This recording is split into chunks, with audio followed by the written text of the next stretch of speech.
కరుణాకర్ అన్న గారు అన్న దాంట్లో ఎటువంటి తప్పే లేదు. నేను ఈరోజు ఏకీభవిస్తున్న కరుణాకర్ అన్న గారితో. అలాగే కరుణాకర్ అన్న గారిని అసలు ఈగ వాలిన క్రైస్తవ మతం మార్పిడి మాఫియాని తెలిసినా కూడా అన్న కోసం, కరుణాకర్ అన్న గారి కోసం కడప నుంచి లారీ దించుతా.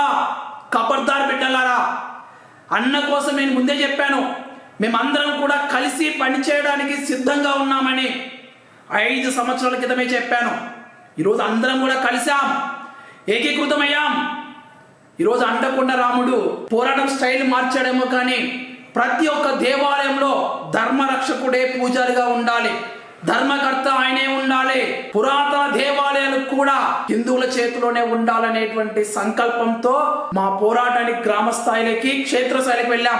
ఈరోజు అన్నగారి కోసం వచ్చేసి పోలీసులు అరెస్ట్ చేయాలి, అక్రమ అరెస్ట్ చేయాలనేటువంటిది మీ కుతంత్రాన్ని